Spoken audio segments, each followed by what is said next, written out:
Welcome to ComSpark TV. We're coming live from Indianapolis, Indiana, and my name is Mike Pratt. I'm sitting here with the Chief Information Officer of Butler University, Pete Williams. And Pete, I have a few questions for you, and we'll talk about a few things going on in IT. And I guess the first one is, everybody's talking about IT transformation, business transformation, digital transformation. In your mind, how does this work at Butler University, and how are you trying to bring it to bear? Yeah, so we're very fortunate to have a platform at Butler University with our leadership to allow digital transformation to happen and incubate. We look at, if you were to look at our industry and talk about it in terms of transformation first, higher education's got some focus on it, on the cost versus the return, the changing demographics. We know that in the next 7 years, the number of high school graduates is going to drastically decline. We anticipate about a 25% reduction in the Midwest and a 20% reduction on each coast. And so that narrows our funnel and our focus on the potential student that would come to Butler University. So how do we use digital to propel us forward, knowing those stats? Fortunately, Butler's in a position of strength. Recently ranked number one Midwest University by U.S. News. Technically, we tied with Creighton, but B comes before C, so we win, right? But so there's some changes in our industry. Our marketplace is volatile, and it has not changed in many years, and it's ripe for change now. You combine that with a transformational capability of technology and its evolution, and the evolution of sort of the traditional IT environment where, you know, a long time ago you'd say we were bits and bytes and we manage boxes, those are our customers too. No, we are a big part in driving the consumer customer experience. And can we come to the table as a business strategist to enable our organization to pivot as the market space changes? And perhaps could we be in a anticipatory mode to that change as opposed to a reactive mode?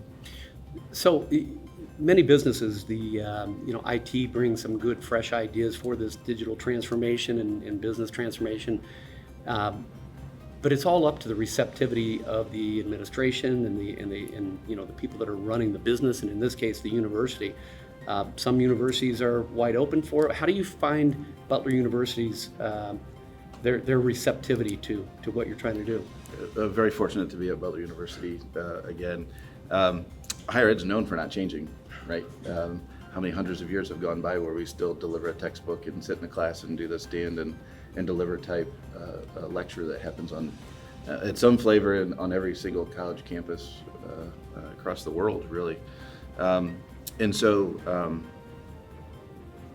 we're very, very fortunate to be in a space where the university is open for change and looking to innovate. Butler University was also ranked by U.S. News as number one for most innovative university 4 years in a row. So there is a climate at Butler where there's openness to new ideas and change, all in the idea to better serve our students and better serve our community.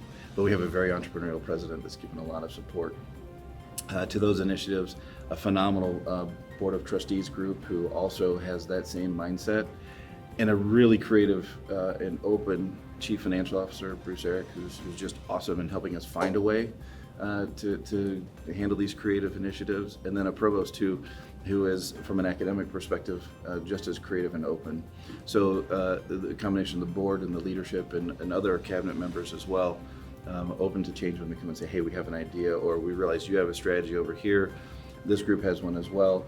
We can combine efforts and move really quick and make something happen in a way that we're anticipating opportunity as opposed to waiting and then reacting when a business unit says, hey, look, here's this new thing that's changing in our industry, here's why it's important. And then we say, okay, well, let's go figure how to make some technology enable that. We're trying to get further in front of all that so that as we're sort of value harvesting these opportunities out of the organization, we're sort of timing and coaching their intersection at a perfect point so that it makes the most value for Butler and puts us in a differentiation spot amongst our competition.